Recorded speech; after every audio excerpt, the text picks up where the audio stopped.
My name's Stephen Sakellarios, and I was born in 1953 in Long Island, New York, Southampton, Long Island. And uh, what I remember about that, because I only lived there for about 2.5 years, my first 2.5 years. So I do have some memories of it, and they're kind of triggered because my parents were both atheists, but for some reason they always played this Roger Wagner chorale of Christmas music. Joy to the World is the name of the album. And for years, and even to the present day, but not quite so much as it was when I was younger, when I listen to those songs, I remember that as a baby I was in a state of bliss, really high state, and I can feel it. And yet I was raised as an atheist. So when I was about 2.5, my parents moved from Long Island down to Miami, Florida. And they drove the old Oldsmobile. And they stayed, I found out later, they stayed overnight in Myrtle Beach the last night that Baba was here at the center. And my mom told me that I had a stomach ache and cried all night. That's what she told me. But I do know that when I look at pictures of Baba, it's the ones from '56 that I really relate to.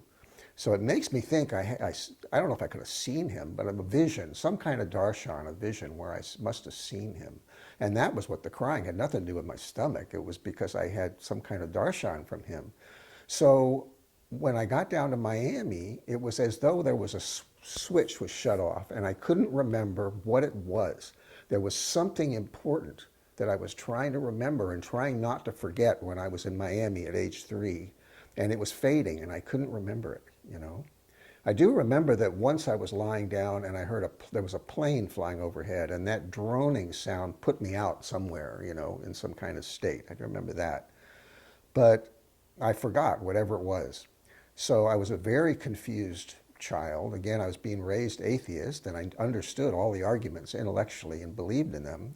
They were political liberal. That was the way I was raised, humanist. But at the same time, I had all these yearnings that there was something special I was trying to remember. And I would look up at the seven sisters, the Pleiades, and to me it looked like, I don't know what it was, it looked like a question mark. And I would say, that's my question mark. And it stands for all the things that I'm trying to remember that I don't understand. So that was going on. And then in my early teens, I started reading a lot of science fiction. And when I got to about age 15, I started developing this philosophy. And I was going to explain everything with this philosophy. And I was totally addicted to this thing and totally tied up in knots with it. Because if anything came to me that I didn't understand, I was very threatened. Because in my ego, I felt that I should be able to understand everything, see? And I do remember I remember a little bit about what it was like. It was psychology. And it was based on the idea that consciousness results when there's a discrepancy. And consciousness is there to try to resolve the discrepancy, whatever. It's not too bad, And then I had like the unconscious and the conscious and things like that. But I do remember that I got to a restaurant once. My parents took us to a restaurant, and that particular restaurant had pithy sayings, quotes from all kinds of, intellectuals and mystics and philosophers on plaques all over the wall and hanging from, and I was very threatened because I felt that there would be something I couldn't explain, that I couldn't understand. See, I was that ego-driven by this thing. And it finally, then there was romantic things, which I won't go into, but I finally got to a point where I was just absolutely tied up in knots, and I just threw the whole thing out at some point. And here's where the chronology gets a little bit fuzzy, but I finally threw it out and decided to, search for something mystical. But in 1971, before that happened, before I did this throwing out thing, I was a senior in high school, and I was in a psychology class. And Dr. or Mr. Ward was a teacher, and I think he'd been a minister of some kind.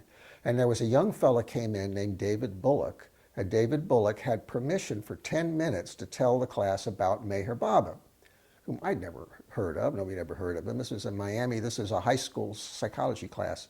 So he hands out the "Don't Worry, Be Happy" little picture, with Baba, and I thought, well, it looks like a happy Italian chef, that's pretty cool. And then he hands out the universal message, and I'm looking at that, and of course I have to explain it away, from a humanistic point. But I said, well, maybe he's somebody that didn't lose that childhood, whatever it was that I had lost. He's somebody that didn't lose it, that retained that, which is pretty good for a humanist, not too bad.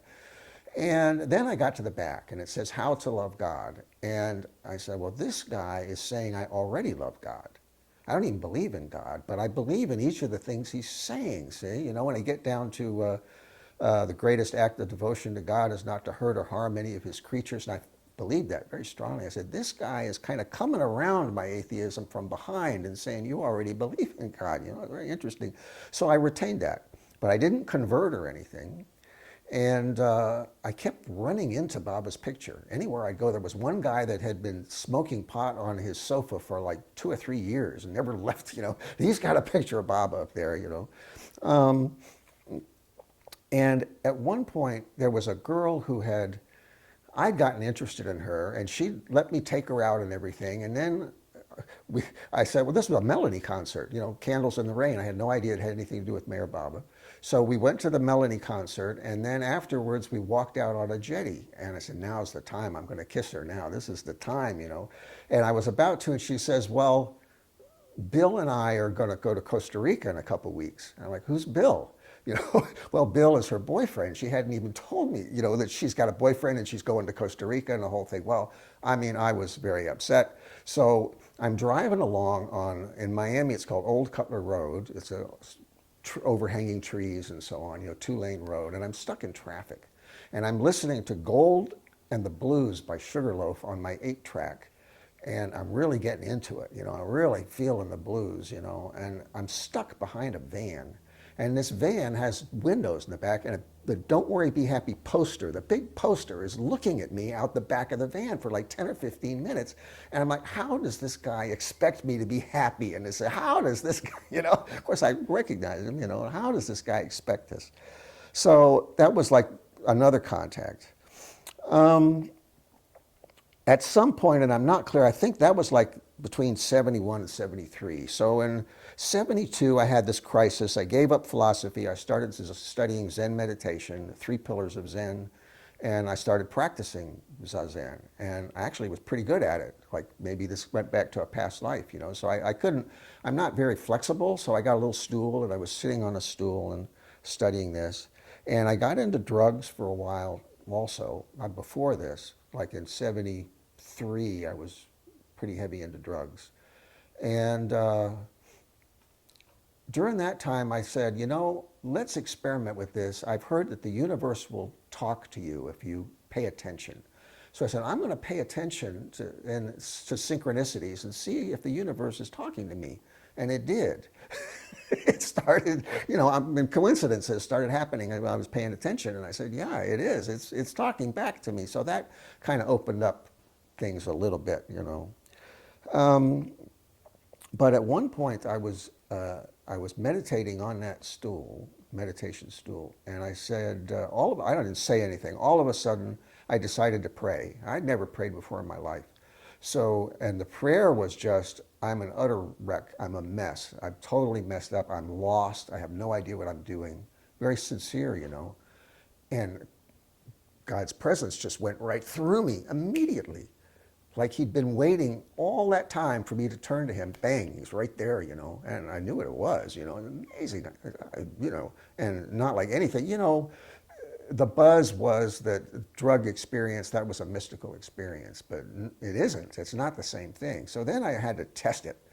So I tried a couple different methods, and one of them was I'm going to get stoned, and I'm going to go to a reading of A Christmas Carol, and I'm going to see if the marijuana high is the same thing as the Christmas spirit. Because I knew what the Christmas spirit was, and I said, let's see if it's the same. So I had long hair, my eyes were probably bloodshot, and there's maybe 10 or 15 people there, and the minister is reading. He gave me a very strange look, and it was not. I did my experiment, and the experiment failed, and the marijuana high is definitely not the same thing as the Christmas spirit. So I said, well, that failed. Anyway, long story short, even though this is the long version, I couldn't seem to quite get off it. I kept saying, well, it's time to quit drugs. And then I would make an excuse and I'd come up with some excuse. And I finally found the excuse that what some people are doing now, I was going to microdose during the day. And then when I really had time for myself, then I would take heavier doses. And I feel like Baba was kind of waiting to see what I was going to do. And when I made that decision, it was like, you're going to destroy yourself. So he had to act. So my second experiment was I'm going to go to a Grateful Dead concert and get high on acid, and I'm going to see if that is real mystical experience or not. Well, but I was fooling myself by this time because I already knew. This is the problem. If you already know the answer and you're pretending like you don't know the answer, then it's hypocritical. See? So I was being hypocritical. So I got to that concert, and I probably got some other drug. They were passing the joints around. I probably got something else in addition to the LSD, which was supposed to be pretty pure. But anyway, I found myself rocking like this, and then I would black out completely, and I'd come back to myself and I'd be doing this, and then I'd stop, and then I'd black out, and that must have happened 5, 6, 7 times. I don't know how many times. And then I was shown, it was visual, I was shown A and B, two choices, like separated. And there was a verbal communication. I mean, not that I heard anything, but it was telepathic, and I got the words. You have two choices. The first choice is you can leave your body here for your mother to find. I can still feel it. I mean, whoever it was, Baba or whatever, the guide or whatever that was, they were serious. They said, your first choice is to leave your body here for your mother to find. And the second one, choice B, was you can quit drugs and get your life together. And I said, B. Definitely B. So that was it. I was done with that stuff. I think I tried the joint that I had passed, that I kept, that was passed around. I tried again and got nothing off it. So I don't know what that was. But then that was it. I never used them again. And at one point I went to a store in Coconut Grove called the Oak Feed Store. Now Jeff Wolverton tells me there's some Baba connection with that store, which I'm not sure what it is, but there's some other Baba connections there. They sold natural foods and some spiritual books and stuff. And the spiritual books are on a shelf off to the left. And I'm colorblind in red and green, so I like blue and yellow. So I said, there's a blue and yellow book with a spine. So I like that one. So I went out and picked that up. That's Listen Humanity. Right, so I start reading that, and I had read the Bhagavad Gita years ago when I got out of high school and was deeply impressed with it. So I started reading that, and I got to the second half, that's discourses in the second half of Listen Humanity. And I said, the author of this has the same authority as Krishna in the Bhagavad Gita. This is the one that has the same authority. So at that, I think that's the point at which I said, this is, Mayor Baba is Krishna, it's the same one. And I found a little book that had a catalog of paths, and I was thinking about, this one and that one, but there was a beautiful photograph of Baba. He's probably in his 40s. His profile, his hair is brushed out, and there's little streaks of gray in it, and he's very regal. I looked for it online, I can't find it. It's kind of rare, but it's a magnificent photograph. And I was very drawn to that, so I called. The number was for the Lux. And they weren't home. I got hold of their mom, and their mom gave me the number for Ann Forbes. This is in Miami. So I called Ann, and she got me to my first meeting. And I remember it was at Steve Kahan's apartment, who was a lawyer and a Baba lover at the time. And it was a presentation about Mara. And I remember I said, now she's very deep. That was... It's these naive, assessments that we make, But I said, she's a very deep person. And that was it. And I was warned, Baba will speed up your life, one of them told me. But that was the beginning. And I spent about a year in Miami, in the Miami group, and came to the center in mid-'75 for the first time. And it was a magical place. I mean, people were seeing Baba and the stars, and it was juicy. Back then, it was, amazing. So, and I met Elizabeth once. She was there, and she apparently kept track of everybody who was on the center. She knew who everybody was. So I was there in front of the original kitchen, And she said, "Oh, you must be Stephen." I said, "Yes." And she said, you know, and I was feeling if only I could do something to serve. You know, I wanted to serve. So she looked at me and she said, "Would you take this placemat, a foot mat, and put it over here?" I mean, it was probably completely useless thing, but she could see that I wanted to do something. So she did that. And then I suggested, you know, these cabins, you know, they're flammable. You really should have little fire hydrants on them, you know. So a little, you know, what do they call them? Anyway, fire squirters. I can't think of the name. Um, and that was done. So, but probably somebody else suggested it. But anyway, I remember that meeting, and I did meet Kitty as well. And Kitty, out of the blue, she says, "Do you love Meher Baba?" I mean, you know, I was brand new, so I was kind of struck, so I just mutely nodded, you know, I didn't even say anything, you know. Yeah, so then after a year at the Miami group, my parents moved, because I was still living with my folks, and they moved to the West Coast, to Fort Myers. And I was at Fort Myers, and I was volunteering because I understood that you were supposed to serve, and I had the idea of serving very literal. I didn't realize that you could give whatever your talents were, which my talents were not really social work, but you know, I was trying to become like social worker or something. And I was doing a lot of volunteer work, so I volunteered at a nursing home. And I was engaged at that point, and my fiance said, you know, there's a lady that follows Meher Baba, you know, at the nursing home. You should see her. So I did, and there were no other Baba lovers at Fort Myers at all. I figured I was just all by myself. So I met her. Her name was Johanna McLean. She had been part of the DeLong's group in Cassadaga, the spiritualist Baba group in Cassadaga, Florida. And she was there because she was diagnosed with cancer, and she just checked in to check out, basically, you know. And she had met Baba twice. So she met Baba in 56 and 58. And she told me that she'd had a very tough life, and she was a very tough woman, you know. And she told me something about it, which there's no point in going into, but she told me, first off, she had a dream. And in her dream, it was in the time of Jesus. And she said that somebody came running into the room where she was, breathless, and said, "The master is coming down the street, quick." And she said, "I can't be bothered with that kind of stuff." So, you know, she had turned down the chance to see Jesus, right? So she wanted to definitely see Meher Baba. So she said she had heard that people would cry when they met Meher Baba. And she says, "That's not going to happen with me." You know? And I'm not going to cry. So she went into the lagoon cabin, and she couldn't stop sobbing for like 2 hours, you know. She told me. But anyway, hardly anybody's ever heard of her, so I want to get this on tape about her too, you know. The other thing that happened that I have passed over, which I shouldn't pass over, was when I got to Fort Myers initially, before I found Johanna McLean. I used to meditate on a picture of Baba that I had cut out from the In His Love album. On the liner notes or whatever of the In His Love album, there's a round picture from the Chase Studios series of Baba looking directly at the camera. And I mounted that on a little piece of wood, you know, and I would meditate on it.